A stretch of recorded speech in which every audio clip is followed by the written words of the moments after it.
Elena's POV. All I had to do was slip in some drugs to her meal to induce early labor, Adrian said, almost amused. Then I would tell her that there were complications. She would cry, I would comfort her, and life would go on. My mind flashed back to each miscarriage. The pain. The blood. The hospital rooms. After each loss, Celeste would show up at the hospital with homemade chicken soup. I made this especially for you, she would say, her eyes full of fake tears. I know how much you're hurting.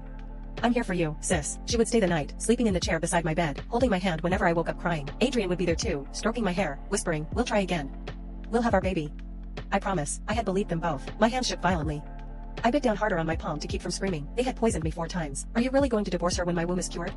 Celeste asked, her voice dripping with false concern. Of course, Adrian said casually. Once the doctor confirms the treatments worked, I don't need to keep her around anymore. He paused, and I heard the smirk in his tone. Then you and I can finally be together publicly. Celeste's voice was breathy. What about my family? What will they say? Adrian laughed coldly. The family that favors you over their own daughter? Please. They'll side with us. Her mother already told me she thinks Elena is an embarrassment. The words cut through me like knives, because it was the truth. She already signed her 5% company shares over to me years ago without realizing it, Adrian continued. She'll walk away with nothing.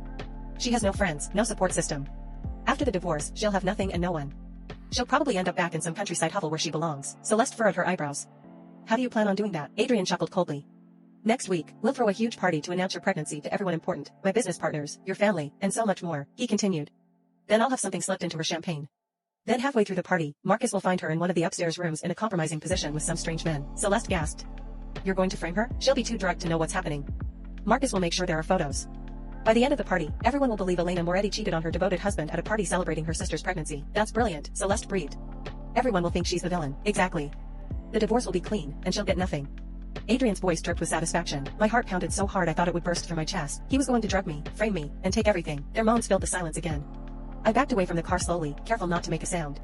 My hand was bleeding where I had bitten it, but I didn't feel it. All I could feel was devastation, rage, and heartbreak. When I was far enough away, I ran. I climbed into my car, and my body shook so violently I could barely hold the wheel. I sat there in the darkness, tears streaming down my face, my palm pressed protectively over my stomach, 4 babies murdered. Used as experiments to cure my sister's infertility so she could carry my husband's child, and now he was going to destroy my reputation and take everything I had left. I barely remember driving home. My hand shook so violently on the steering wheel that I almost crashed twice. I drove home in a daze, their conversation replaying endlessly in my head. She's an idiot. She has nothing and no one. She'll end up back in some countryside hovel where she belongs. I walked inside the house absent-mindedly, then I headed straight to Adrian's home office. I needed proof. Evidence. Something to make sense of what I had heard. My hand shook as I searched through his files, his laptop, his locked drawers. I found a small brass key hidden beneath the drawer lining and opened the filing cabinet. Medical records with my name. Dates that matched every pregnancy. Procedures I never consented to. Bank statements showing payments to a private research facility. I kept searching, my hands moving faster. Finally, I found the transfer record. The company shares Adrian had promised me as a wedding gift. I had signed them all back to him without realizing it. I stared at the document until the words blurred. She'll walk away with nothing. A bitter